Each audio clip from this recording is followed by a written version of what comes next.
अस्सलाम वालेकुम। आप कर लें, आप कर लें, नहीं करें आप। नहीं आप कर लें, मुझे पता आपका भी दिल करता है कभी कभार करने का। आदत है ना आपको हर वक्त। नाजरीन आदाब, अली वासी आपकी खिदमत में एक बार फिर हाजिर है। तो कह लें यार, कर लें, कुछ नहीं होता। राना साहब तो है नहीं, हम दोनों ही हैं। करें आप। नहीं अब आप मैं बताएं। अपने ऊपर मैंने जबर कर लिया, अब आप कर लिया। हाँ। Welcome to the sitting committee. मैं हूं हसन इफ्तिखार और आज मेरे पास साथ सिर्फ मौजूद हैं अली वासी साहब, राना वकास हबीब। राना साहब जो हैं आज बीमार हैं, उनका स्टमक क्रैश किया या नहीं किया, हमारे पास इसके बारे में अली उन्होंने इत्तलात लास्ट नहीं टाइम है क्लैरिफिकेशन दी थी राना साहब कि ने हर दफ़ा बार ऐसा तुमको- नहीं हाँ, होता। हमने पूछा, तुमने एज अ गुड जर्नलिस्ट मैंने उनसे पूछा था हाँ। So that you can come and tell people, but उन्होंने जवाब नहीं दिया। तो इसलिए इसको सीगा राज में रखा है अभी फिलहाल हमने। और बेसिकली अली वो हेड जॉब कर रहा है जो साफी हम करते होते थे प्रिंट के अंदर, कि आप पूरी कहानी लिख दें और फिर एंड में एक लाइन लिख दें कि हमने उनको मैसेज किया था, उन्होंने जवाब नहीं दिया। और वो यूजुअली मैसेज जो है ना रात 12 बजे के करीब करते हैं, 4 बजे की खबर छपनी होती है, उसको टाइम तो देते हैं ना 2 घंटे का। यार हम तो हफ्ता रोक लेते हैं, लेकिन अभी नहीं, शो आप करना रोक था लेते हैं, आप रोक लेते हैं। हफ्ता शो करना था ना। तो हम ये कह रहे हैं कि हमें नहीं पता उनका स्टमक क्रैश किया या नहीं किया। नहीं, ये नहीं पता, लेकिन राना साहब ने हमें बताया कि वो आज ताहाल इसके बारे में जो है वो Majeed it's a developing story, which is pretty bad. आज हम चाहते थे कि राना साहब से पूछते, वो हमारा जो अलीमा खान साहबा हैं, कल हमने उनका एक टॉपिक डिस्कस किया था। कल बताया था कि वो कह रही हैं कि मैं नौरीन खान साहबा को नहीं जाने देना चाहती क्योंकि इनके पीछे एक बंदा लगा देंगे और वो एक एजेंसियों वाला चला जाएगा। ये सारी गुफ्तगू की थी, हमने सुनाई भी थी अपने नाज़रीन को ना। बिल्कुल। आज क्या हुआ वो भी तो सुनवाए ना। हाँ, वो ज़रा सुन लें नाज़रीन, आज की भी सुन लें। ये भी कहा जा रहा है कि नौरीन नियाजी की मुलाकात हो रही है, लेकिन अलीमा खानम जो है उसमें रुकावट बन रही है। इसमें रोका हुआ है और अब पता चल जाए कि रुकावट नहीं है, आप कराएं। अच्छा, आप कराएं, आप कराएं। आप बताओ, मैं बताऊं ये फ्रॉड कर रहे हैं। मैं आपको तब से बताने, सुन ले, मैं आपको समझाने की कोशिश करूँ।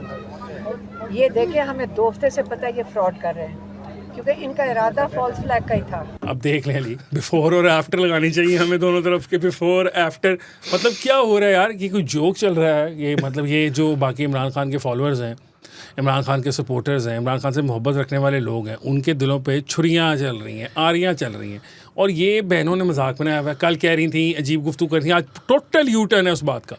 मतलब कल खुद एक गलत बात कर रही थी, आज कह रही हैं कि ये बहाना बनाते हैं और ये हमें मिलने नहीं देना चाहते। और आपको पता है कि आज भी आपको बुशरा बीबी साहिबा जो है उनकी फैमिली की मुलाकात उनसे हो गई है, क्योंकि जेल अथॉरिटीज़ उनको एक टाइम अलॉट किया था कि 2-2:30 बजे का टाइम था, आप आ जाए मुलाकात करवा देंगे। वो आए टाइम पे और मुलाकात हो गई। आज भी बहनें जो हैं, ये इनको भी कहा था आप भी की भी मुलाकात कर देंगे। 4-4:30 बजे करीब वहाँ पहुँची हैं। अच्छा, 4-4:30 बजे पहुँचने का क्या लेट उठी हैं सो के, या दिल नहीं था, या इनको लगा कि हमारे पे होकर आ जाए, हम जब मर्जी पहुंच जाएं? पहले कौन सी इनकी मुलाकातें इतनी आसानी से हो जाती हैं जो ये टाइम पर पहुंचने के लिए भी रवादार नहीं है ये? नहीं, लेकिन वो अब ये कह रही है ना कि हम तो आ गए थे लेकिन आपने मुलाकात ही नहीं कराई।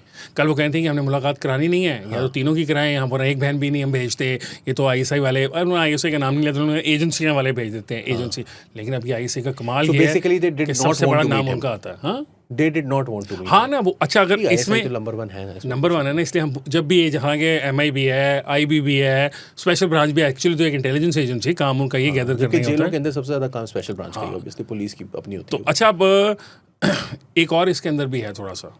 आपको पता है नईम अशरफ भट्ट साहब जो हैं, वो खबरें ब्रेक बड़ी करते हैं ना, उनकी एक खबर है जो काफ़ी अरसे पुरानी खबर है। वो ये कहते थे कि अलीमा खान साहिबा और जो खैबर पख्तूनख्वा के चीफ मिनिस्टर साहब हैं सुहेल आफरीदी साहब, इनकी किसी बड़े साहब के साथ डील हुई है। वो ये है कि हमें मुलाकात ही ना कराने दें खान साहब से, तो आपके खिलाफ कोई बात नहीं होगी बाहर आके। तो ये कुछ वो उसके अंदर भी कोई डील शील करके बैठे हुए हैं, उसकी भी ज़रा थोड़ी सी बात करनी चाहिए हमें ना, कि रीज़न जो इमरान खान साहब को ना मिलने की, और ये जिस तरह के आज भी लेट आ गए। आपको पता था ना कि उन्होंने आपको क्या, आप आ जाए टाइम पे आए, ठीक है, वो लेट चले गए, और अब वो कहेंगे कि भाई हम तो आए थे लेकिन उन्होंने मुलाकात नहीं होने दी। अच्छा, नकवी साहब भी सच्चे हो गए कि उन्होंने कहा मैंने तो बुलाया था, और अलीमा खान भी सच्ची हो गई कि उन्होंने मिलने नहीं दिया। और हालांकि डील अपेरेंटली इन दोनों की ही है।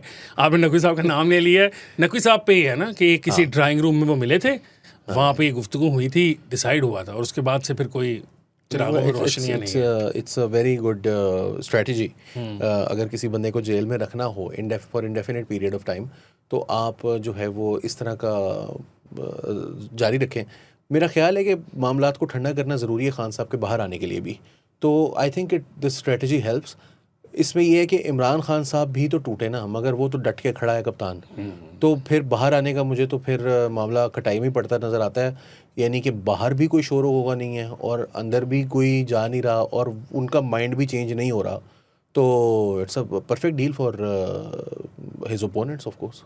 नहीं, लेकिन अली ओपोनेंट्स को क्यों ओब्लाइज करती जा रही है पीटीआई पे ना? पीटीआई को चाहिए थोड़ी अकल करे, दिमाग का इस्तेमाल करें, प्रेशर डालेंगे अपने रहनुमाओं पे। वहाँ पे जो भी मैं प्रेशर देखता हूँ ना, वो प्रेशर हर बार सेम वही होता है कि बस सड़कें बंद कर दो। उनके अंदर जो ये वाला है ना, ये ग्रुप वो ही नजर आता है, वो नहीं खत्म हो रहा ना उनके अंदर, वो ही से नजर निकल आता ही है। नहीं रहा ना। कोई दूसरा ग्रुप जिस तरह के फवाद चौधरी साहब हैं, उन्होंने भी एक वो डायलॉग का कॉन्सेप्ट बनाया हुआ है ना, वो महमूद मौलवी साहब के साथ मिलकर, और वो उनका एक उन्होंने बनाया, वो जाते हैं मुख्तलिफ जगहों पर लोगों से बातचीत करते हैं।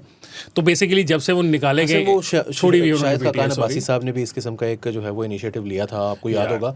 लेकिन उसमें यही हुआ था कि मतलब डायलॉग करना है ना, कि भाई ग्रैंड डायलॉग, उनके तो बड़ी ख्वाहिश है। आपने शायद खाकान साहब ऐसी साहब का नाम ले लिया, आपने वो तो भी कंस्पिरेसी डिस्कस ही नहीं अपने प्रोग्राम में की कि वो तो एक इंटरनेशनल ग्लोबल ऑर्डर के लिए काम करते हैं। वो एक लिस्ट लीक हुई थी, उसमें उनका नाम था पीटर थील वाली, उसमें था कि यार वो है, लेकिन अब देखें वो उसमें बहुत सारे लोग हैं। शायद खाकान अब्बासी साहब जो हैं जिस वक्त प्राइम मिनिस्टर थे पाकिस्तान के, तो वो डेस्परेट थे अमेरिकन क्या कहते हैं जो एस्टेब्लिशमेंट, जो नई एस्टेब्लिशमेंट थी, क्योंकि सेंटकॉम में या जो पेंटागन था उसके अंदर तो पाकिस्तानी एस्टेब्लिशमेंट के राब्ते बड़े पुराने हैं। लेकिन ट्रंप उसी वक्त जो है वो इक़्तिदार में आए थे, और जो पाकिस्तानी स्टेट है उसके पास कोई रास्ता नहीं था अमेरिका के साथ, कोई भी राब्ता जो है ना वो Trump administration, Trump office, white house के अंदर उनका कोई राब्ता नहीं था। और पेंटागन और सारी जो मेन ब्यूरोक्रेसी है ना स्टेट डिपार्टमेंट की, वो सारी की सारी जो है वो ट्रंप ने, अभी भी ऐसे ही है, उन्होंने सारी की सारी एक पासे करके वो खुद ही डील करते थे। उनका दामाद था, उनके बच्चे थे, उनके यार दोस्त थे।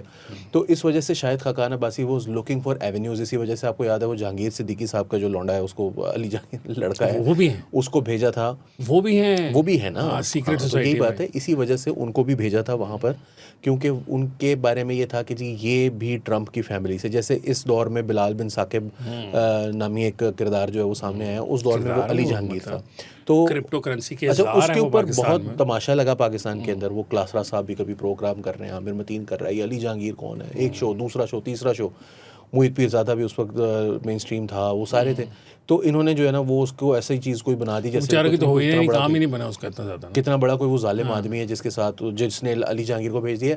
तो शायद Khaqan Abbasi was looking for ways to get into some good books with the Trump administration and not for, उनका ये कहना है कि पाकिस्तान के पास कोई एवेन्यू नहीं था। और वो आपको पता है ट्रंप तो बेसिकली वो ये कह रहे हैं कि सख्त किस्म की गुफ्तगू करते हैं, कौमी मुफाद के लिए उन्होंने फैसला किया। अब शायद कौमी मुफाद के लिए शायद खाकान अब्बासी साहब भी जा रहे थे। शायद खाकान जो है वो प्राइम मिनिस्टर थे 1 जनवरी 2018 को, जब डोनाल्ड ट्रंप ने ये ट्वीट की कि पाकिस्तान जो है वो हमारे से डबल गेम करता है और हमने इसको जो है वो अरबों डॉलर दिए, और आज देखें वो कह रहे हैं I love you Pakistan, I love you Pakistan. तो शायद खाकान जो है वो उस वक्त प्राइम मिनिस्टर के तौर पर वो कोशिश कर रहे हैं। नहीं, उन्होंने कोशिश की, बिल्कुल। वो बल्कि मैंने कहा ना कि वो कोशिश कर रहे हैं as a former prime minister, वो कोशिश कर रहे हैं वो आज़ाद जम्मू कश्मीर जाने की भी उन्होंने कोशिश की थी, उनको कोटा पर रोक लिया गया था, गिरफ्तार हो गया है शौकत मीर। हाँ, वो भी है ना हमारे पास, वो भी डिस्कशन है। अच्छा, शायद खाकान अब्बासी साहब के साथ ये भी हुआ कि उनको वहाँ बैठाए रखा ना, कि आपको पता है साथ वो क्या कहते हैं और भी लीडरान थे। आई थिंक मेरा अगर मैं गलत नहीं तो शायद अचकज़ई साहब भी साथ थे। अच्छा। और शायद सेनेटर साहब जो हैं, वो सेनेट के अंदर जो अपोजिशन रहनुमा अल्लामा राजा नासिर अब्बास साहब, वो भी थे, उनको नहीं जाने दिया गया। फिर वो वापस आए, उन्होंने आके कोशिश की इस्लामाबाद प्रेस क्लब में प्रेस कॉन्फ्रेंस करने की, करना क्या था उनको वहाँ भी नहीं बात करने दी गई। नहीं, वो उन्होंने इज़हार यकजहती करना था JAC के साथ, JAC के साथ। यस, अब बात सोचने वाली है कि एक बंदा है जिसको पार्लियामेंट के अंदर तकरीर करते हुए कौमी असम्बली में इस तरह की उसने बातें की हैं कि स्पीकर, और वो बंदा भी कौन, मरंजा किस्म की शख्सियत है वो, या सादिक साहब, उन्होंने जो है वो ये बात कह दी कि यार ये पाकिस्तान के खिलाफ गुफ्तगू करता है, ये कहता है मैं अफगानिस्तान का साथ दूंगा, तो मैं इस वजह से इस किस्म की बातें मैं नहीं चलने दूंगा यहाँ पे। तो उनको आप लेकर जा रहे हैं वहाँ पर। आई थिंक कि शायद खाकान अब्बासी साहब का इस मामले में रोल जो है वो, इन तीनों में से कोई अक्लमंद आदमी है तो वो शायद खाकान ही है मेरे हिसाब से।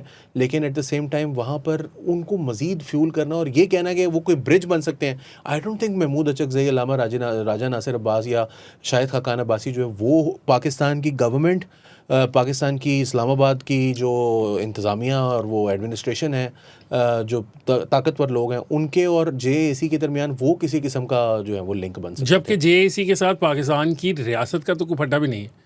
JAC अपनी तकरीरों के अंदर बारहा ये कहती रही है, नहीं है तो सही, यू आर राइट, बट वो एक्चुअल टारगेट भी पाकिस्तान की रियासत ही है। जब वो हलफनामे चेंज होना चाहते हैं, वो सब कुछ होता है, असल टारगेट तो है। लेकिन वो मुंह से तो ये कहते हैं ना, बगल में छुरी मुंह में राम राम वाला काम है ना उनका, तो वो मुंह से तो ये कहते हैं कि नहीं जी हमारी तो पाकिस्तान की हुकूमत से लड़ाई कोई नहीं है, हमारी तो आज़ाद कश्मीर की हुकूमत से लड़ाई है, यहाँ करप्शन का बाजार गर्म है, यहाँ बोलियाँ लगती हैं, यहाँ करोड़ों की सीटें बिकती हैं, सारे मेम्बरान जो हैं वो हैं, आवाम को कुछ नहीं मिलता, गरीब आवाम पे इसकी है, ये उनका वो है। अब वो गिरफ्तार हो गए हैं, बेचारे पकड़े गए, वो गिरफ्तार हो गए हैं। यार वो गिरफ्तार खुद गिरफ्तार हैं या खुद दे दी गिरफ्तारी। मुझे कुछ ऐसा ही लग रहा वो एक ज़माना था है। जब आई ये थिंक इट्स पीटीआई पे बड़ा क्रैकडाउन हो रहा था ना, पूरा कुछ थी। पीटीआई पे जब बहुत क्रैकडाउन हो रहा था ना खान साहब के पकड़े जाने के सिलसिले में, और सारा खान साहब को जब साथ दिया तो बहुत सारे पीटीआई वाले जो थे ना वो ये कर रहे थे। मेरे एक दोस्त हैं, बड़ा मज़ेदार वाक़या। आपको पता है खान साहब ने खुद भी कहा था, मैंने आपको बताई भी थी ये बात, कि 2 वज़रा के बारे में, साबिक वज़रा के बारे में खान साहब ने इन्होंने आप पे बढ़ाता है अपने आप हमने को। तकरीबन नाम भी दे दिए थे। यस, तो आपने बड़ा अच्छे तरीके से उनको एक्सप्लेन किया था उनकी फिजिकल एट्रीब्यूट्स। लगते कैसे और उनका सेकंड नेम क्या है, सरनेम क्या है उनका। नहीं, मैं आपको एक बड़ा मज़े का वाक़या सुनाता हूँ। मेरे एक दोस्त हैं, तो वो 2009 में जब लॉन्ग मार्च होना था ना नून लीग का, तो वो ख्वाजा साद रफ़ीक साहब के ना साथ उन्होंने भी फैसला किया हुआ था। नसीर भुट्टा साहब भी उसी हल्के उसी साथ एमएनए थे, आमने सामने ही है ना इनके 127 125, तो उस ज़माने के 127 125, तो इन्होंने फैसला किया हुआ था कि हमने गिरफ्तारी देनी है। तो वहाँ पर जो है ना वो एसएचओ को कह दिया, लोग जो हैं वो एक काउंसलर नाजिम जो भी था उसके डेरे पर जमा हो गए, और फैसला ये हुआ कि नसीर भुट्टा साहब भी यहीं से देंगे और साद रफ़ीक साहब भी यहीं से गिरफ्तार होंगे। ये सारे के सारे गिरफ्तारी देने के लिए बैठे हुए थे। एसएचओ को भी कह दिया था, फैसला यही था पार्टी का कि हमने गिरफ्तारियां दे देनी है। एसएचओ को कह दिया, अब नासिम जो है ना वेट कर रहा है, और नासिम ने एसएचओ को कहा है कि जैसे ही आ जाएंगे ना भुट्टा साहब पकड़ लेना, तो आपने हमें गिरफ्तार कर लेना, अल्लाह खैर सल्ला। वो तो आए नहीं, एक साहब आए उनके करीबी, और उन्होंने कहा जी मैं आप लोगों को ये इतला देने के लिए आया हूँ कि हमारा फैसला तब्दील हो गया, हमने गिरफ्तारियां नहीं दी। सर फिर भागे मैं सचिन कह के आया क्यों पकड़ लेंगे, ये सारे वहाँ से भागे। तो इस तरह के वाक़यात तो होते हैं। मुझे शौकत मीर के केस में मैंने आपको पिछले कई दिन से, कम से कम पिछले हफ्ते से तो मैं यही कह रहा हूँ कि ये मामला जो है वो अब ठंडा पड़ने की तरफ चल पड़ा है। उस वक्त मौलाना फजल रहमान की वीडियो आई थी जिसमें उन्होंने कहा था, मौलाना साहब भी बीच में इस तरह पड़े हैं कि पीपल्स पार्टी और मौलाना साहब का इल्हाक हो गया इलेक्शंस के लिए एजेके के। ये भी मैं आपको नई खबर दे रहा हूँ साथ। मौलाना साहब को इसका मतलब है कि कुछ बताया गया ना कि आप पहुँचे, आपका वो बंदोबस्त, योर टाइम हैज़ कम। हम जो पिछली दफ़ा बात कर रहे थे ना कि मैं मौलाना साहब के साथ असल दुखी है ना, कि तो मौलाना साहब की ये जब आने की वजह से फ़ौरन ही देखें 2 चीज़ें हुई हैं। एक तो मौलाना साहब के ज़रिए रियासत ने कुछ एक्सटेंड किया है, एक हेल्प, वो क्या कहते हैं उसे, फिग लीफ, और साथ साथ जो है वो उनको पूरी तरह से दबाया गया है। तो उनको ये तो समझ आ गया कि यार इस दफ़ा ना नहीं सुन रहे हमारी। पहले तो कुछ लोग इस बात पर भी, पॉलिसी पर भी तनकीद कर रहे हैं कि इनका पिछले साल मान के ना आपने इनको गलती कर दी है, अब इनको आपने चढ़ा दिया बांस पे, और अब ना ये आपको कहेंगे कि हमने तो नहीं। लेकिन दोहा में जर्नलिस्ट जो मिल रहे हैं वो तो वो कह रहे हैं कि करें आप इनके साथ ज्यादती करें, मार के बताया उन्होंने ना, धाड़े मार गले लग के रोना शुरू कर दिया। अच्छा, वैसे बात ये है कि मीर साहब पकड़े गए हैं, तो मीर साहब की जगह बन गई है, दूसरे मीर साहब के लिए भी आजकल मैंने एक ट्वीट पढ़ी, उन्होंने लिखा हुआ था, खातून थी, उन्होंने लिखा हुआ था कि मुझे ये बात मानने में नहीं आती कि दुनिया में 8.3 अरब लोग हैं और कोई बंदा हामिद मीर के गले लग के रोना शुरू कर दे।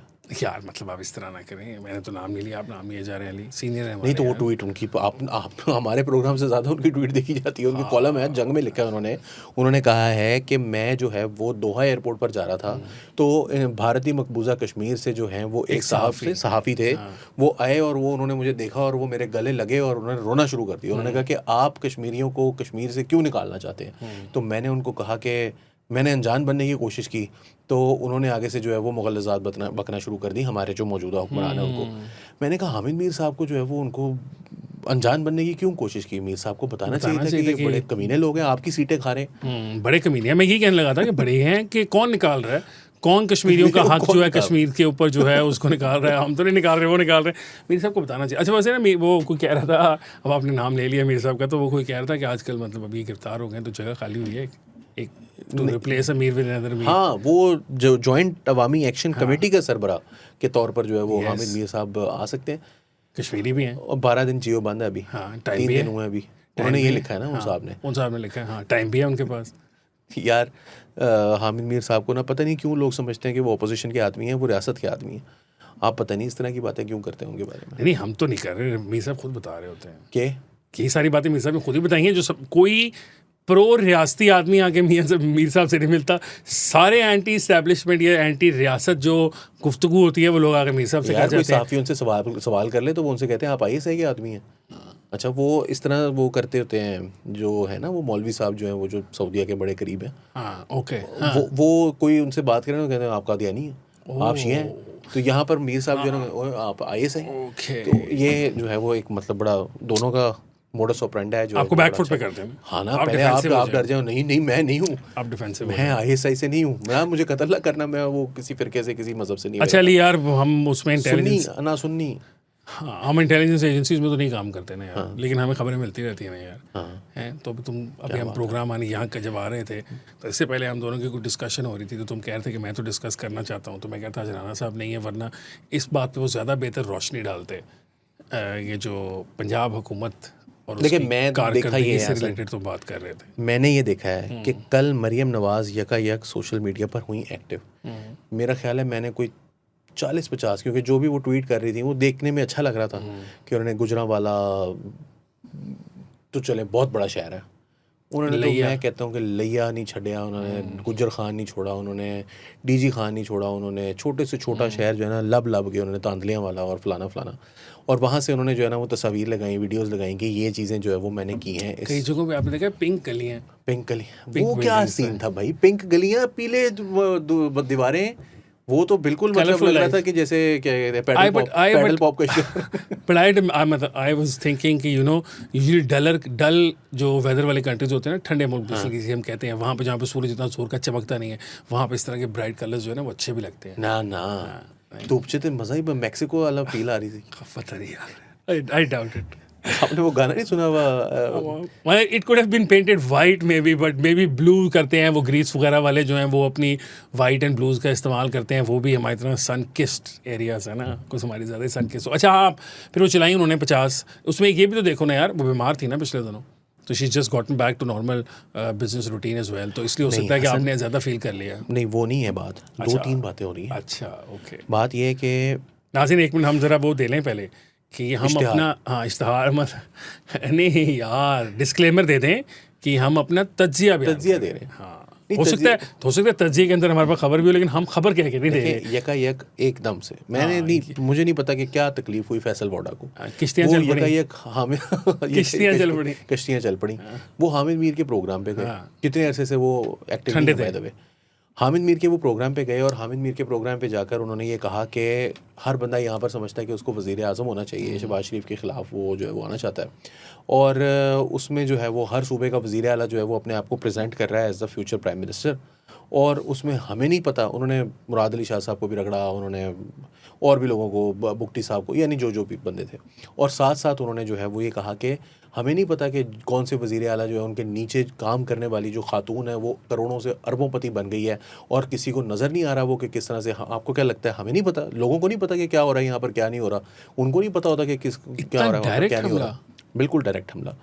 Now coming from Faisal Voda, और एक ऐसे मौके पर जो बूट लेकर आए थे, पाकिस्तान की तारीख का वाहिद वाक़या जिसमें एक बंदे ने बूट टेबल पे रखे प्रोग्राम, शट अप कॉल देने के लिए, उन्होंने कहा ये पे हेयर इज योर डैडी। हाँ, तो उनका वो साहब जो हैं वो ये बात जब कर रहे हैं तो जाहिर है उनका इशारा मरीम नवाज़ की तरफ था, साथ साथ जो है वो इस तरह की अनलेस अदर वज़राए आला के अंडर भी सीनियर मिनिस्टर्स ख़वातीन काम कर रही हूँ, गलत बात नहीं करो, उन्होंने नाम नहीं तो कौन है बता दें। नहीं मैं कह रहा हूँ अनलेस कर रही हूँ। उस दिन एनी मरी जो है वो बोल पड़ी थी, तो बुलावल ने उनको कैसे उनको जो है झड़का था, आपने देखा था ना? वो एनी मरी थी, शाजिया मरी, जी सॉरी, एनी मरी उनकी बहन है, जी उनकी बहन है। हाँ, तो वो उन्होंने किस तरह से झड़का था, तो किस वज़ीर आला के साथ, उधर तो कैबिनेट में पूरी कोई खातून नहीं है, केपी में हाँ वहाँ पे तो नहीं, केपी में नहीं है। हैरत वाली बात है, होनी चाहिए, ख़वातीन काफ़ी तरीके इंसाफ की बिल्कुल है, ब्राइट वेमेन है, दे शुड कम फॉरवर्ड। नहीं वो है ना, वो क्या नाम है उनका जो वो स्पोक्स पर्सन है खातून,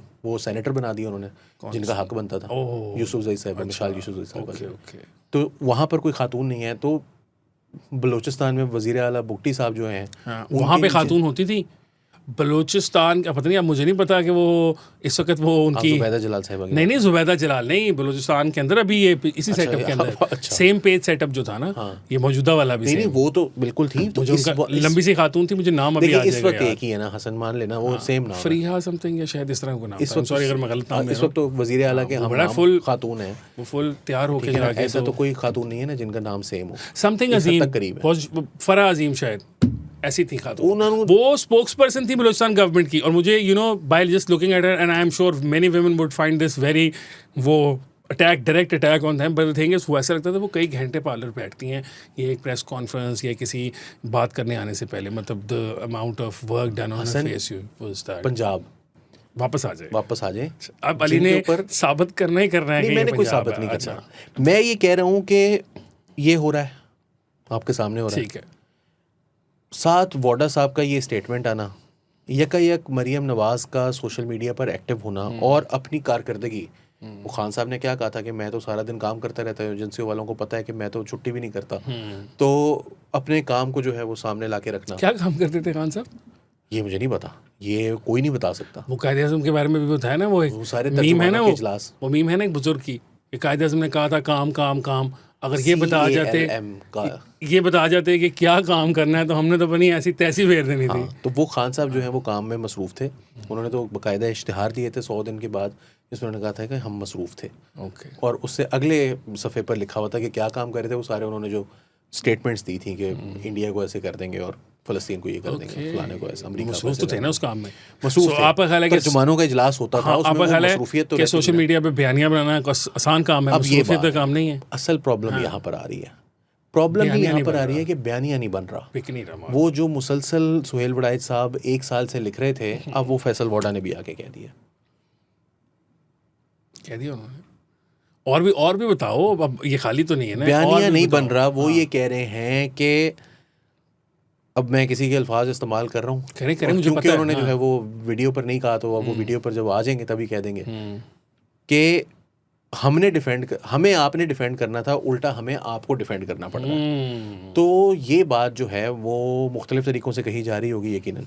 आपको पता है कि शहबाज शरीफ साहब का जो गैप है ना, मुझे लगता है कि यानी वो आपने हमें लाडला बनाना था, हाँ, और हमें फिर से आप ही को लाडला बनाना आप ही पड़ा। को एक लाडला लाडले बनाना से जान छुड़ा के दूसरा लाडला हमारे सिरे पड़ गया। आप ये कह रहे हैं और कि वो वो जो ये मियां कह रहे साहब का कहना था ना कि आप ही करना, हैं। ओह, याद है ना आपको? वो पॉलिसी जो है वो मुझे लगता है कि eventually will have to backfire. क्योंकि देखिए, आपका रोल आपको पता होना चाहिए। आप इसी तनख्वाह पर आए थे, तो फिर आपको ये पता होना चाहिए कि यार ये मैंने तनख्वाह ले रहे हैं, तो फिर काम भी करना पड़ता है ना।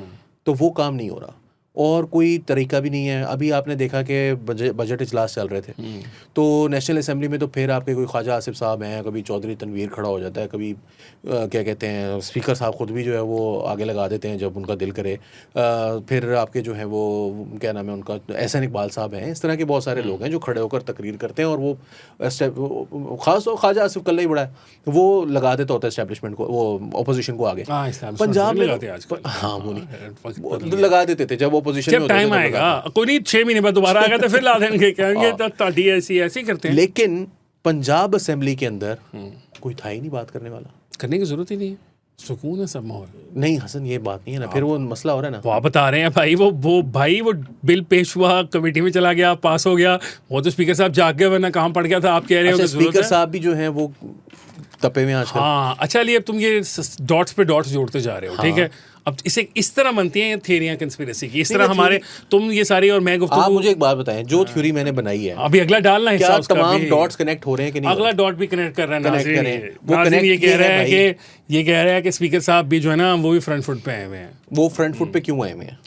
उनके हल्के में जो आपने लगाया है वो एसएसपी क्या है, डीपीओ, जो उनका कसूर, डीपीओ कसूर जो है वो उनको पसंद नहीं आ allegedly है। ये allegedly है, ये वाली बात allegedly है कि है, सारा कुछ alleged है। नहीं ये वाली स्ट्रांगली allegedly है, क्योंकि इसके अंदर ये है, मैं आपका अपना भी जाती एक ताल्लुक है, मेरा एक जाती ताल्लुक के अलावा मैं ये बताना चाह रहा हूँ ना कि स्पीकर साहब ने हैज़ नॉट, उसके अंदर उन्होंने क्या किया, उनके जो कज़न है वो हैं उस तरीके इस्तेकाक के मूवर, ठीक, जिसमें उन्होंने ये कहा है कि इस तरह डीपीओ कसूर जो है उसने एज एन एमपी मेरा इस्तेकाक मजरूह किया। और खाली वो नहीं है, आज ही मैं देख रहा था कि अली हैदर गिलानी साहब जो हैं, वो वज़ीर आज़म साहब का के यूसुफ रज़ा गिलानी साहब के बेटे, उनकी तरफ से भी एक तरीके इस्तेकाक जमा कराई गई है, और उसमें कहा गया है कि इन डीपीओ साहब को along with other senior officers, RPO Sheikhupura थे और कुछ इस तरह के और लोग थे। हैदर गिलानी का क्या ताल्लुक है? मैं बताने लगा हूँ शेखुपुरा से और कुछ मुल्तान से, कि पार्लियामेंट की एक कमेटी है जिसके सामने इन लोगों को बुलाया गया था। ठीक है, वो उसमें खाली कसूर वाला या स्पीकर साहब के केस की ऐसे नहीं, और ऑल प्लेसेस जहाँ पे ऐसे किसी से उनको डायरेक्ट इश्यूज हैं मेंबर्स को, तो उन्होंने बताया कि वहाँ पर भी, और ये कह रहे हैं अली हैदर गिलानी साहब कसूर के डीपीओ के बारे में, जिनके बारे में हम बता रहे हैं, ठीक है, उनके बारे में उन्होंने भी कहा कि उन्होंने कहा जी बात यह है कि इनका रवैया ठीक नहीं था, इन्होंने हमें सही तरीके से जवाब नहीं दिए, हमें कन्विंस नहीं कर पाए, और मतलब they were pretty respectful towards the forum of the provincial assembly in a way. अब जो तरीकाकार है उसमें एक्चुअल फैक्ट है कि जो मेंबर्स हैं उनके पास काफ़ी ज़्यादा ताकत है, और कम से कम ये जो ब्यूरोक्रेसी सूबे की है इसको वो बहुत अच्छे तरीके से जवाबदेही वहाँ पे की जा सकती है, कवानीन मौजूद हैं। तो वहाँ पे स्पीकर साहब खुद उस मामले से अभी तक डायरेक्टली इन्वॉल्व नहीं है। मैं सिर्फ ये क्लैरिफिकेशन करना चाहता हूँ। ऑब्वियसली ऐसा नहीं है एक सेम हल्का है, उनके हल्के के अंदर ये वाक़या हुआ है, सेम दादा है, सेम फैमिली है obviously, and they are hurt. उसके अलावा फिर स्पीकर साहब की कुछ टू एंड फ्रो भी चलती रही है ना पिछले दिनों। उन्होंने कहा भी है, वो उनका एक शॉर्ट क्लिप भी चल रहा है कि कभी आप मुझे पता नहीं क्या कह देते हैं, कभी आप मुझे टीचर कह देते हैं, कभी आप कुछ कह देते हैं। तो मतलब आप बेसिकली, और all of that is coming from the treasury benches, जी जी जी, जिनके ही स्पीकर साहब अपनी पार्टी के वो हैं। बेंचेस मरियम को तो डिफेंड करने के लिए पीटीआई को कुछ कह नहीं रहे। हाँ नहीं, वो पीटीआई, क्योंकि वो आजकल आपस में पीटीआई एंजॉय कर रही है ना, पीटीआई बैठ के देख रही है। आपने तकरीरें देखी? वो पंजाबी में खड़े होकर तकरीर करते हैं, कभी उर्दू में भी करते हैं, पंजाबी में भी करते हैं, वायरल हो रही हैं वो कंटेंट क्रिएट हो रहा है, व्यूज आ रहे हैं। Very good. आपने ये बात की कि किसी ने ये कहावत आज कि इसी तरह ना स्पीकर साहब ने भी जरा थोड़ा सा भी किया तो स्पीकर साहब भी वायरल होना शुरू हो गए। तो बिल्कुल हो रहे हैं। अच्छा, वो ही नहीं हो रहे, वो सरदार एयाज सादिक किस तरफ से बोले वो भी वायरल हो रहे हैं। वायरल होने के लिए कंटेंट क्रिएट करना पड़ता है। तो वो अब देखें ना, ये कंटेंट नहीं क्रिएट कर रहे नून लीग वाले। किया 50, फिर आपने बताया ना कि उन्होंने 50 डाल दिए लाके, उन्होंने 50 ट्वीटें डाली और अच्छी है, कंटेंट क्रिएट हुआ। नहीं, बहुत अच्छा कंटेंट है। अब देखें पुराने से न्यू तक। देखें हसन, आप मेरी बात सुने ना, पार्लियामेंट के अंदर बात करना जो है उसकी क्या अहमियत होती है। आप ट्वीटें 2000 कर लें 50 की जगह। नहीं, वो ज़िशान रफीक साहब खड़े हुए तो थे, वो असल में ना आप ये कह रहे हैं कि आपको फायर ब्रांड किस्म के स्पीकर्स चाहिए। स्पीकर्स नहीं है ना, वो नहीं है ना उनके पास, तो आके खड़े हो जाएं और फिर ऐसे नहीं तकरीरें करें। हाँ ना, चौधरी निसार तकरीर कर दो। मेरे वाले साहब बताते हैं, पता नहीं ये जो अहमद महमूद साहब के वाले साहब है ना, वो वाले साहब मेरे बताते हैं कि 85 की असेंबली में शायद वो तकरीर करते थे तो एक दिन सुबह से शुरू होते तो शाम तक लगे रहते थे, अपने नोट्स बना के लाते हुए थे। और ज़माने में प्री क्या बात इंटरनेट कर रहा था कि वो चौधरी निसार साहब जिस दिन सलमान तशीर शहीद ने जब वो लगाया था, गवर्नर राज लगा था पंजाब में सलमान साहब का, तो उस टाइम पर उन्होंने जो तकरीर की है वो 4 घंटे तकरीर करते रहे थे वो। तो देखें ना, की जा सकती है ना। और अगर स्पेशली आपने काम भी बहुत किया है ना, आपने तो डेवलपमेंट भी बहुत ज़्यादा की है, तो इतनी तो सिर्फ डेवलपमेंट ही गिनवाते शाम हो जाएगी कि पंजाब की क्या स्कीम्स हैं। उनके बातों के जवाब दे दें। वो अच्छा, अब तुमने 3 बता दिए हैं। अच्छा चलिए यार, बात ये है कि अब तुम डॉट से जोड़ते जा रहे हो, ठीक है? और अब तुम ये बताने लगे कि अहमद खान साहब का जो है बैकग्राउंड, हाँ उनका बैकग्राउंड, मलिक अहमद खान साहब और फैसल वाडा साहब, इनमें सिर्फ आप समझ लें कि बुर्दबारी का, तालीम का, बहुत फर्क है। बहुत फ़र्क है। ये सारा कुछ तो बता दिया है, तालीम, बुर्दबादी, अंदाज़े गुफ्तगू, ख़ानदानी भी पीछे से, वो मतलब ख़ानदानी रवायात भी हैं अहमद खान साहब की। बाकी बात दोनों एक ही कर रहे हैं। हाँ, बात दोनों एक कर रहे हैं। अच्छा, इसमें ये भी तो है ना, एक कंस्पिरेसी थ्योरी एक ज़माने में ये भी थी ना कि मलिक अहमद खान साहब जो है वो चीफ मिनिस्टर के कैंडिडेट भी थे ना, बड़े स्ट्रॉन्ग किस्म के कैंडिडेट थे। और शायद मुस्लिम लीग नून उनको स्पीकर नहीं बनाना चाहती थी, वो उनको राना इकबाल जैसा कोई बुजुर्ग जो है वो ज़्यादा सूट करता, जो मतलब बेसिकली पहले आप पीछे जाएं। और हमजा शहबाज की दफ़ा भी हमजा शहबाज को चीफ मिनिस्ट्री से निकलवाया इसलिए गया था 2022 में, हाँ, कि इनको नहीं खड़ा किया गया। ओके, उस वक्त भी प्रेफर्ड कैंडिडेट जो थे वो ये थे। हाँ, लेकिन तब तो बाजवा साहब का दौर था ना यार, बाजवा साहब से तो अहमद खान साहब की दोस्ती थी। हसन साहब एक स्टेप और आगे जाए, वो ये है कि it was Malik Ahmad Khan who came and said कि हमें 9 सीटों की, 8 सीटों की, 8 वोट्स की ज़रूरत थी। उन्होंने कहा कि हमें जो स्ट्रेटजी थी, ये साद रफ़ीक और राना सनाउल्लाह वगैरह ने जो स्ट्रेटजी डिवाइस की थी, जो नेशनल असेंबली में भी की गई, कि किसी को आपने अगर unless it is very important, आपने किसी को डिफेक्ट नहीं करवाना। तो इन्होंने ज़्यादा डिफेक्ट करा दिए थे। इन्होंने 8 वोटों की ज़रूरत थी या 9 वोटों की ज़रूरत थी, 20 बंदे या 25 बंदे इनके साथ थे। इन्होंने 25 के 25, 20 के 20 वोट जो थे वो हमजा शहबाज को डलवा दिए, और 20 के 20 वोट जो है वो रिजेक्ट किए बंदियाल साहब ने, और हमजा शहबाज वो यार वैसे एक बात है अली, ये तुमने फिर बंदियाल साहब वाली बात याद करा दी। वो हमारा सुनहरी दौर जो है अदलिया का, वो यार हमें याद ही नहीं आता। बार बार अब जब वो बल्ला छीना जाता है इमरान खान साहब से, तो हमारे सारे वकील दोस्त और सारे छलांगे मारते हुए आ जाते हैं और वो कहते हैं यार ये देखें।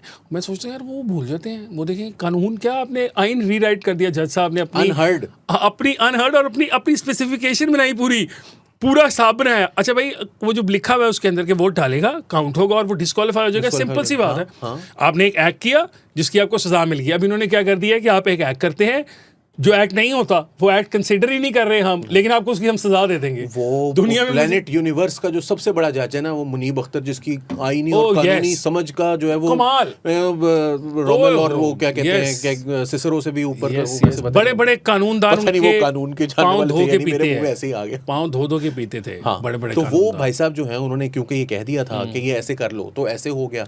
फिर उन्होंने कहा कि बंदयाल साहब ने अपना ही लिखा हुआ जजमेंट, जिसके अंदर उन्होंने कुरान और हदीस के हवाले दिए थे, उसके अंदर उन्होंने ये कहा था कि जी वो जो पार्लियामेंट का लीडर होता है वो अलग होता है, जो पार्टी का लीडर होता है वो अलग होता है। 18 में उन्होंने ये कहा था, उसके बाद उन्होंने रिवर्स किया और उन्होंने फैसले में लिखा कि अगर पिछली दफा गलत हो गया था तो मैं कायम नहीं रह सकता उस पे। एहसास हो गया। हाँ, खान साहब को फायदा हो रहा है तो फिर मैं एंटी एस्टैब्लिशमेंट दो खान साहब को फायदे दो जिन्हें मर्जी देने। तो अब ये मलिक अहमद खान साहब जो हैं उनका तुमने बड़ा बुरा नक्शा खींच दिया। मैं नाज़रीन के लिए रीकैप कर दूं क्योंकि दरमियान में हम इधर उधर डाइवर्ट हो जाते हैं, वो भूल जाते हैं।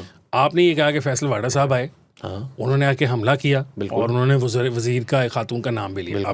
फिर आपने कहा नाम नहीं लिया, उन्होंने नाम नहीं लिया, लेकिन खातून वजीर कर दिया। जब उन्होंने कहा कि उस वजीर आला की खातून वजीर हैं तो फिर तो उन्होंने नाम ही ले लिया, as good as taking even we are not taking a name. फिर दूसरा आपने ये बताया कि क्या हुआ कि मरीम नवाज साहिबा जो हैं उन्होंने भी अपनी एक्टिविटी सोशल मीडिया वाली तेज़ कर दी, अपनी जो अचीवमेंट्स हैं उनको बताने के लिए कल, और वो एक लाइन में की। और ये वी नॉट सेइंग अचीवमेंट्स नहीं है, हम उसके ऊपर बात नहीं भी कर रहे। फिर अब आपने मलिक अहमद खान साहब versus the Punjab government sort of a tussle जो चल रही है, क्योंकि हम ये देख रहे थे क्योंकि उनकी वज़रा के साथ भी ज़रा टैंपटास हुई है। और फिर एक उनका एक पर्सनल मैटर भी एक है, पर्सनल तो खैर नहीं है, वो अवामी नौयत का मसला है। वो कहते हैं कि अवाम की फलाह के लिए, और फिर ऑब्वियसली उसमें इस्तेकाक उनका मजरूह हो रहा है एज MPs, ठीक है, मेंबर ऑफ पार्लियामेंट हैं वो, तो उनका इस्तेकाक मजरूह हो रहा है। अब ये आपने सारा नक्शा खींचा है और आप इसमें ऐड कर दूं। हाँ बताएं। वड़ाई साहब के कॉलम्स आप पढ़ते चले जा रहे हैं। वड़ाई साहब के बेस्टी कौन है और मरीम नवाज से सबसे ज्यादा पाकिस्तान में मसला किसको है? मुझे नहीं पता। पाकिस्तान में जो सबसे, ये वैसे बात में पूछना, पाकिस्तान में जो सबसे ज्यादा एम्बिशियस आदमी है ना, उसका मरीम नवाज से मसला है और वो वड़ाई साहब का बड़ा बेस्टी है। अच्छा चले, ये भी हो गया। फिर अली ने जी नाज़रीन पूरा नक्शा खींच दिया। जाते जाते इसमें मैं एक बात, अली को मैं सारा बात करने का मौका ही ना देता, मैं इतनी कंस्पिरेसी थ्योरी अली को फैलाने ही ना देता, अगर मुझे ये ना लगता कि अली जो है ना जो बातें सारी आपको बता रहा है उसमें कहीं ना कहीं कुछ ना कुछ सदाकत ज़रूर है। गुरुकुल की हवाएं जो है ना, उनमें अब तब्दीली की हवा का जो है ना हल्का हल्का वो चलना शुरू हो गया। और मैं ये इसलिए कह रहा हूँ, ये वाली आखिरी बात जो है कि हवा की तब्दीली की तरफ की कहानी, या there is some fire somewhere, and I am saying this because इसके अंदर मेरे पास पर्सनली एक इन्फॉर्मेशन है, या एक ऐसी खबर है, या एक ऐसा इवेंट है, या ऐसा को समझ लें है कि जिसकी मत और उसकी उस इवेंट के होने की, या उस शख्स की बात करने की, या कुछ होने की, और अली की जो सारी गुफ्तगू है उनकी एक सेम टाइमलाइन पे आ जाने से, वो बताए ना, वो है ऐसा कोई है, खबर देना, मतलब हैं ऐसे कुछ लोग होते हैं ना, तुम्हें पता तरीके से देना खबर। आपको पता है ना कि जब कभी कुछ ऐसे इधर उधर जोड़ तोड़ और इस किस्म की चीज़ होने लगती है ना, तो ट्रेडिशनली कुछ पावर ब्रोकर्स आप उनको कह लें या कुछ इस तरह का नाम समझ लें, they don't really have to be very known, well known faces. Most probably शायद पाकिस्तान में कम लोग ही जानते होंगे, लेकिन वो इधर उधर के पैगाम रसानी का काम करते हैं। वो एक्चुअल टेम्परेचर चेक करते हैं। वो जो जिन लोगों को उस पूरी म्यूजिकल चेयर के अंदर खेलने का एक मुख्तलिफ रोल दिए जाने होते हैं, उनको टच बेस करते हैं, जिसे कहते हैं टच नहीं करते, और वो आजकल टच बेस कर रहे हैं। ये हैरानकुन बात है, और इसी वजह से मैंने जब आपने सारी बात की तो मैंने कहा कि हम सियासी आदमी नहीं है, मतलब वो कोई मंजूर वट्टू हामिद नासिर चट्टा, मतलब वो इस वक्त के सियासी सेटअप के अंदर नहीं है, ठीक है, लेकिन वो सियासतदानों के साथ ताल्लुकात उनके रखते हैं, वो इस्टेब्लिशमेंट के साथ भी बहुत अच्छे ताल्लुकात रखते हैं। ठीक हो गया। और उनका एकदम एक्टिविटी शो करना ऐसा लगता है कि देयर इज सम फायर, ठीक है। अब वो फायर कितनी बड़ी है, बहुत बड़ी है कि वो इनगल्फ कर जाएगी पंजाब हुकूमत को, या वो इनगल्फ कर लेगी मरीम नवाज़ की चीफ मिनिस्ट्री को, मुझे नहीं लगता। उसकी one of the biggest reason ये है कि they do not really have any other choices. Choice के फुकदान है, अगर उनके पास चॉइस आ जाए तो शायद ये आग को हवा देने वाले, ऑक्सीजन प्रोवाइड करने आगे चल रहे हैं हसन। लेकिन मैं एक बात है आपकी, ये जो आखिरी बात आपने की ना, वो उसमें ये है कि पीपल हैव डिफरेंट आइडिया, सब कुछ होता है। अगर PMLN की हुकूमत जाएगी ना, तो मैं डरते डरते कह देता हूँ कि CDF साहब भी बोरिया बिस्तर समेट आपके मुंह में खाक। आगे प्रोग्राम आगे चलते हैं। आगे क्या है यार, बिलावल साहब ने बड़ी खतरनाक गुफ्तगू की है यार। वो इंडस वाटर ट्रीटी के अंदर इंडस वाटर ट्रीटी की कॉन्फ्रेंस हो रही है इस्लामाबाद में, बड़ी हैवी किस्म की हुई है, बाहर से भी मंदूबीन आए हुए हैं, मुकर्रर आए हुए हैं, उन्होंने आके बड़ी लंबी चौड़ी गुफ्तगू की है और वहाँ पर मुसद्दिक मलिक साहब ने जो है वो पूरे जो है ना शहबाज शरीफ बन के उन्होंने जो तकरीर की है वहाँ पे, जज़बाती आदमी, जज्बाती, उन्होंने कहा वो है नेदरलैंड्स का पानी अगर वहाँ से चलता है और वो फिर स्विट्जरलैंड तक जाता है और वो और 2-3 मुल्कों के बीच में पड़ता है बीच में उनके, तो उन्होंने कहा अगर नेदरलैंड्स वो पानी बंद कर दे तो वो पानी कहाँ जाएगा, नारा सलावत। तो जब वो उन्होंने इस तरह की बातें वो कर रहे थे तो उसके बाद बिलावल भुट्टो की बारी आई और भी दूसरे लोगों ने भी बात की। बिलावल साहब ने जो जुमला मैं जिसके ऊपर फोकस कर रहा हूँ वो जुमला ये है कि पाकिस्तान ने अपना न्यूक्लियर बॉम्ब जो है वो कोई नुमाइशी चीज़ नहीं है। अगर भारत इंडस वाटर ट्रीटी को नहीं जो है ना वो ऑनर करता तो फिर हमें अपना न्यूक्लियर ऑप्शन के ऊपर गौर करना चाहिए। और उन्होंने कहा कि ये जो इंडस वाटर ट्रीटी है ये हमारी रेड लाइन है, इसको क्रॉस करने हम नहीं देंगे। बेसिकली बिलावल साहब भी लगता है कि एकेडमी में कोर्स करके आए हैं आजकल लेटली क्योंकि कोयटा गए हुए थे, हाँ कोयटा गए हुए थे, लग तो रहा है कोयटा NDU का हाँ कोई NDU स्टाफ कोर्स टाइप की स्टाफ चीज़ कोर्स की टाइप है की। क्योंकि देखिए ना लाइन बिल्कुल है पाकिस्तान की जो रियासत की स्टेट पॉलिसी जो पिछली अब जब हमारी जंग हुई थी उसके बाद भी हुई है वो ये है कि हम वाटर जो एग्रेशन है इंडिया की उसको हम एक जंग के सतह पर या जंग के स्टेप के तौर पर ही देख रहे हैं। हमने बड़ा क्लियरली बताया हुआ हमारा पानी बंद करेंगे, हम उसको एक्ट ऑफ वॉर कहेंगे या हम उसको एक्ट ऑफ वॉर समझेंगे। और बिलावल साहब ने उसको एक नॉच आगे कर दिया है। अब मतलब हमारे यहाँ पे अनऑफिशियल जो रिप्रेजेंटेटिव्स ऑफ द स्टेट है वो तो कहते रहे ना कि हम बम मार देंगे, ठीक है डैम बना लें, हम जिस वक्त हम देखेंगे कि अभी हमारा पानी रुकने की स्टेज पे आ रहा है हम गिरा देंगे जाके। और दैट इज़ वेरी पॉसिबल। मतलब इंडिया जो है आसान है, मतलब इतना मुश्किल नहीं है। इंडिया हमारे पास वो टेक्नोलॉजी है।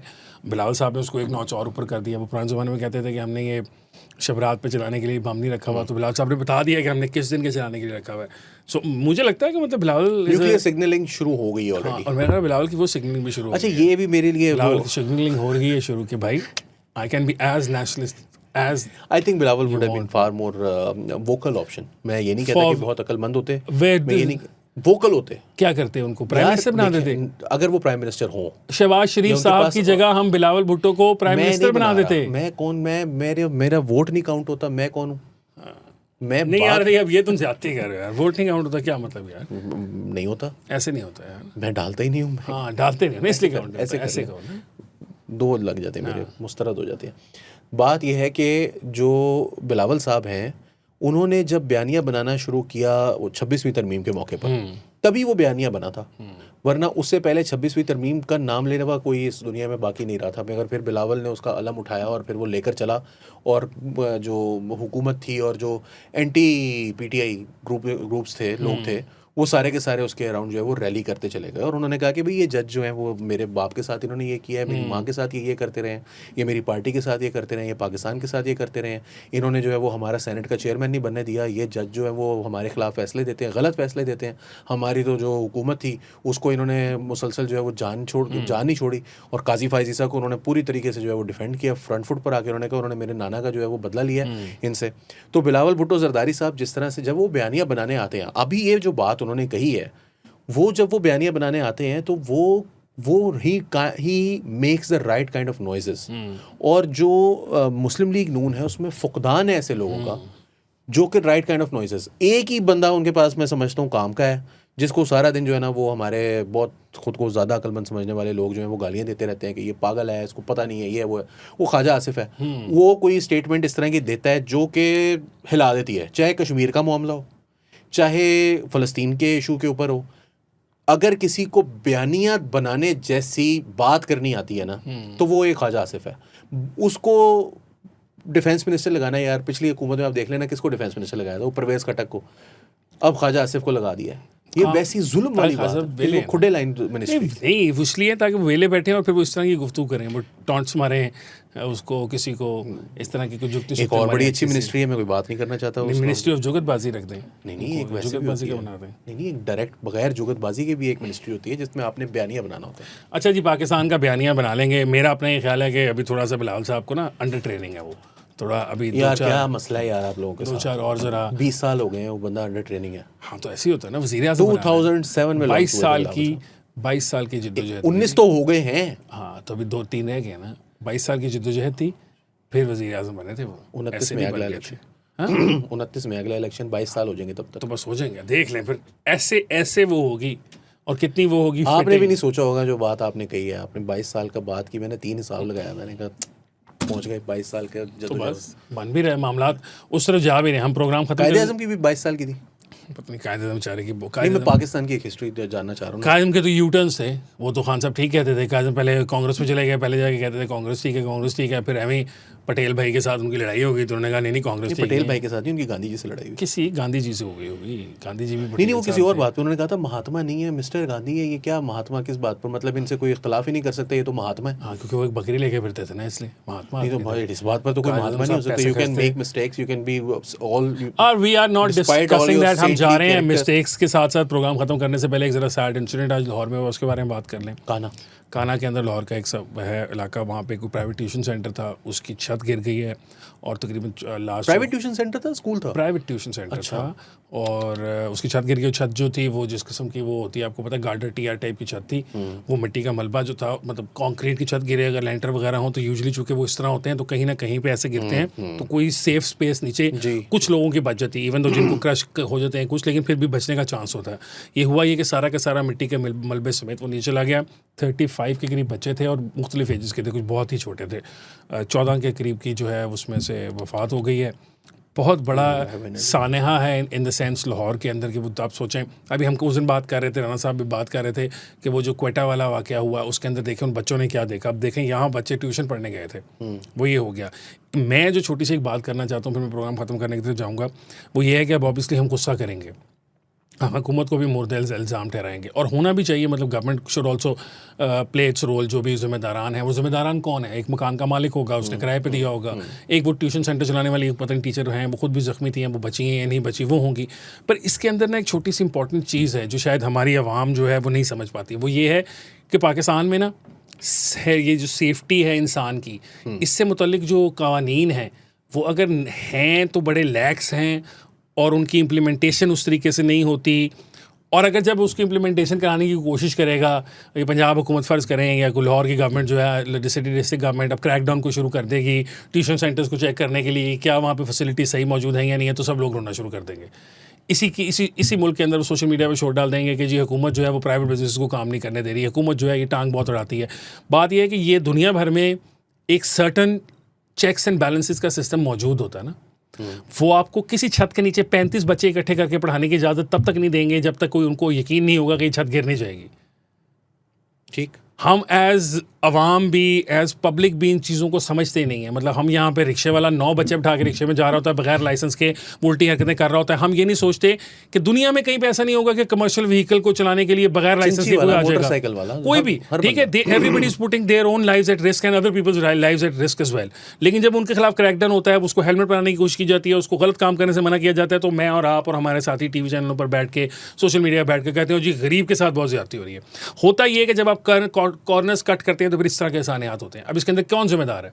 इसके अंदर अगर कोई बिल्डिंग इंस्पेक्टर होगा, इवेंचुअली क्या होगा, ये बिल्डिंग का मालिक जो टीचर ट्यूशन पढ़ा रही थी वो, या कोई बहुत भी होगा तो कोई बिल्डिंग इंस्पेक्टर टाइप का आदमी होगा, उससे पूछेंगे, वो कहेगा जनाब मैंने कभी इंस्पेक्ट किया ही नहीं किसी बिल्डिंग को, क्योंकि मेरे पास मतलब रिसोर्सेज नहीं है, जो कुछ भी नहीं है, और लोगों की एक्सेप्टेंस भी नहीं है। ये बहुत ज़रूरी है लोगों को समझना कि दुनिया भर के अंदर जो सेफ्टी है किसी चीज़ की, वर्क प्लेस की, सड़क पर चलने वाले लोगों की, वो सब इसलिए इंश्योर होती है क्योंकि कवानीन का इतलाक़ कराया जाता है। एंड कवानीन को फॉलो करना बहुत मुश्किल है, मैं मानता हूँ, लेकिन वो सेफ्टी की वजह से है ना। ये कच्ची छत जो थी, इसको किसी ने चेक कर लिया होता, हो सकता है कुछ 6 महीने बाद चेकिंग होती, दुनिया भर में होती होगी, यहाँ पे नहीं होती। हसन साहब, कम्युनिटी रिसोर्सेज हाँ कम्युनिटी के ऊपर लगने चाहिए।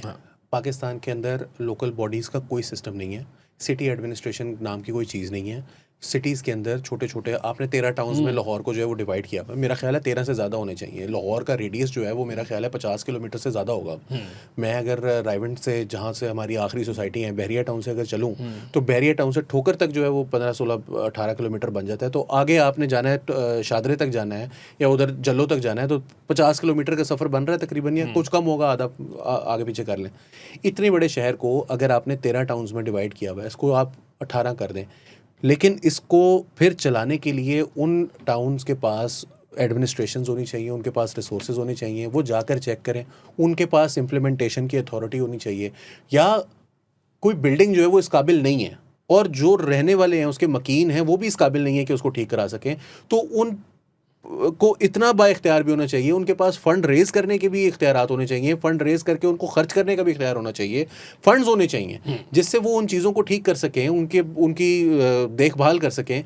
मगर यहाँ पर ना दुनिया में सारी में गवर्नेंस, पॉलिटिक्स, टैक्सेशन लोकल होती है। पाकिस्तान के अंदर ना टैक्सेशन लोकल है, ना गवर्नेंस लोकल है, ना पॉलिटिक्स लोकल है।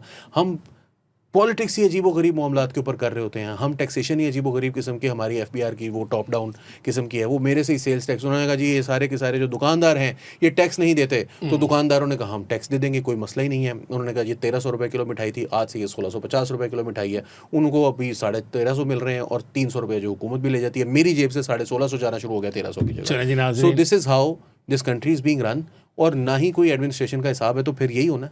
और नाज़रीन, ऑन दैट नोट हम प्रोग्राम करते हैं ख़त्म। वैसे भी महीने का आखिरी दिन है, तो अली की जेब वैसे ही मेरे ख्याल खाली है, तो 1600 रुपये की मिठाई खाने का दिल कर रहा है और 1600 रुपये है नहीं। तो आपसे इंशाल्लाह मुलाकात होगी नेक्स्ट वीक। तब तक के लिए मुझे हसन इफ्तिखार को, ले लेते हैं, अली फारसी साहब को देने इजाज़त, और राना साहब को भी बस दे दें इजाज़त। वो है नहीं, लेकिन आप उनको गायबाना इजाज़त दे दें। अंटिल नेक्स्ट वीक, अल्लाह हाफ़िज़। दुआ भी करें उनके लिए।